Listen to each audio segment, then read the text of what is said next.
Welcome back to another episode of We Roguelike It. I'm your host, Boston. Joining me as always is Moonpeer. Hello. And Monkey Sr. Yo.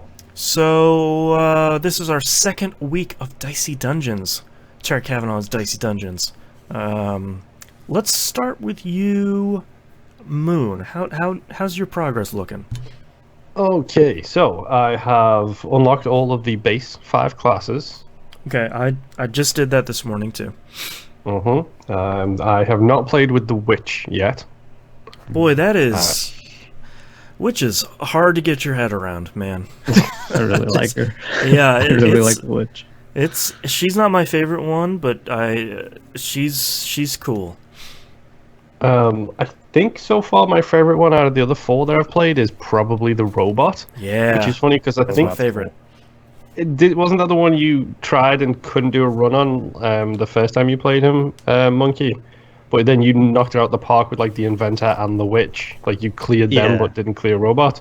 Yeah. I got like the second floor in with the inventor and was just like, oh no, oh no, oh no, oh no, I'm dead. I got to the first fight on the second floor with the inventor on like my second or third run with them, and I ran into a loud bird that kept nerfing my attacks so that I wasn't actually doing damage. I was just doing status effects, which they kept dodging. So I lost because I couldn't do any damage to it. And I was like, oh, this class. Okay. Those loud birds suck. Yeah. Those are the worst enemies. So, I mean, the inventor is weird. I don't know how I feel about the inventor yet. I'm looking forward to my first experience with the witch, based on you guys describing how she plays.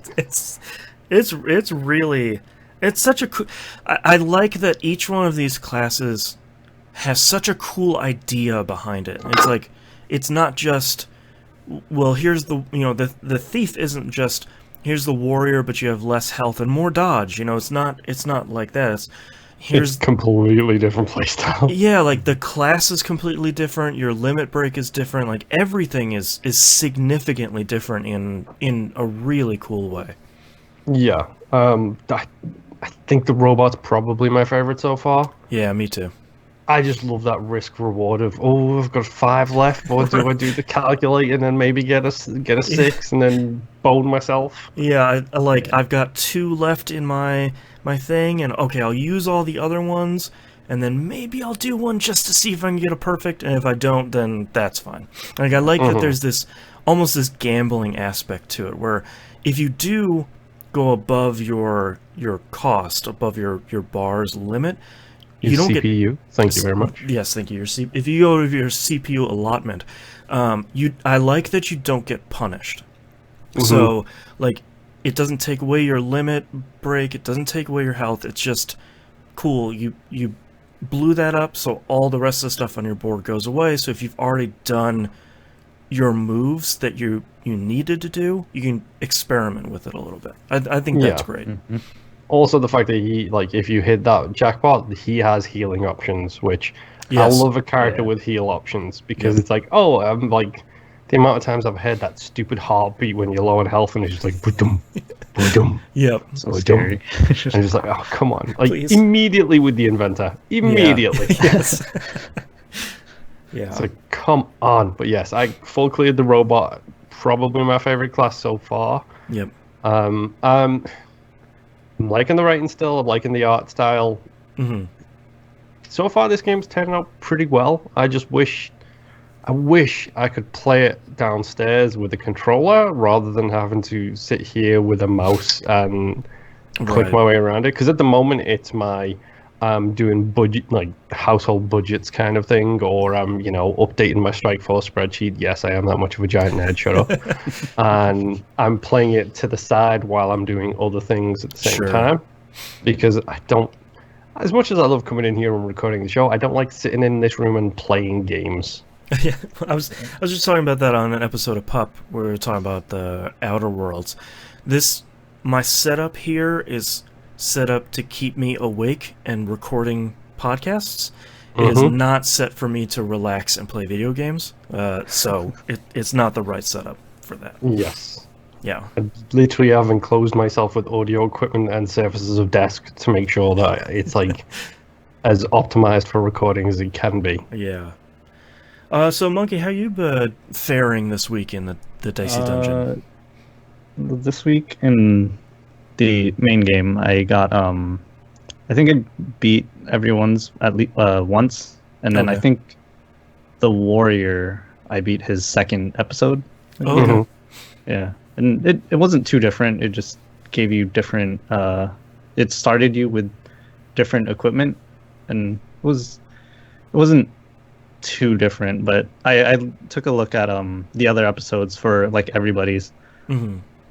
and they all look interesting, right? Yeah. It's not just equipment, different equipment for everybody. It's like different rules throughout the whole thing, and Yeah. I don't know, that'll be interesting to get into. I But mean, I think of everybody if you're gonna play the episodes through.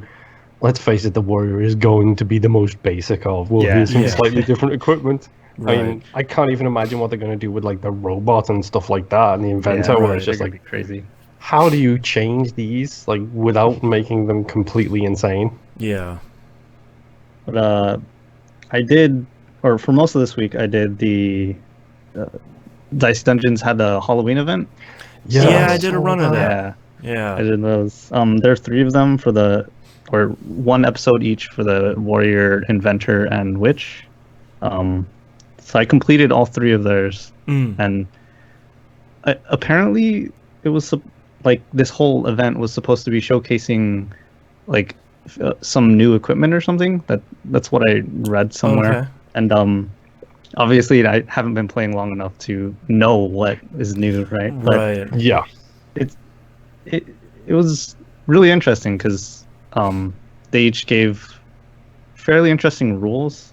Like the warrior, each level progressively added a different rule. Mhm. I forget exactly what they were, but My it first was one I kind got of- was like 50% rage, where it's like every time you attack or every time you slot a dice in something, you have a 50% chance of repeating that effect. So oh like yeah, I would throw, let's say like a two-sided die into a healing thing.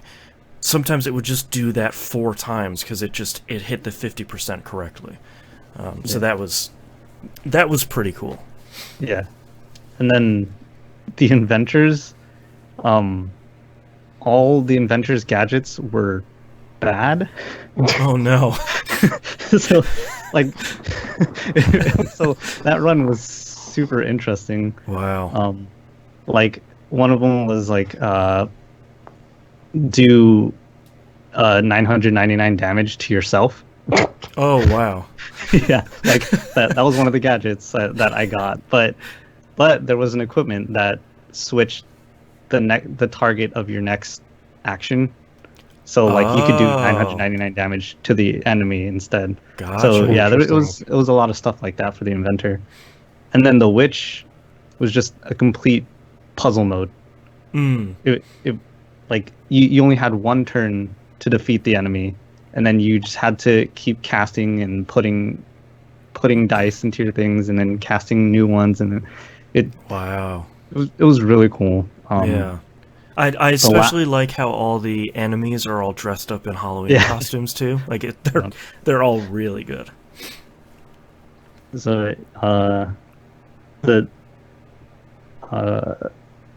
for the witch's puzzle mode, there's 6 of them puzzles like going throughout. I only had to look up the very last one Mm. because the answer was basically a recursive puzzle thing. So you have Oh, to okay. keep doing it, keep doing the same thing over and over to get more dice until eventually you can actually hit them. But I was like, I don't want to figure out this recursive Right. thing. Well, and you don't want to So, fail at the end too. Yeah. Yeah. So yeah, it was cool. It was a cool event. Like, didn't expect it at all. Like for a single player game to have like, oh, this cool Halloween event. And I wonder if they're gonna have other like interesting events like this throughout the year. Yeah, and I'm hoping it's something like Isaac 2, where every year in Halloween, the Halloween button appears, and for a week or so, you get to play the Halloween events, and then they go away until next year.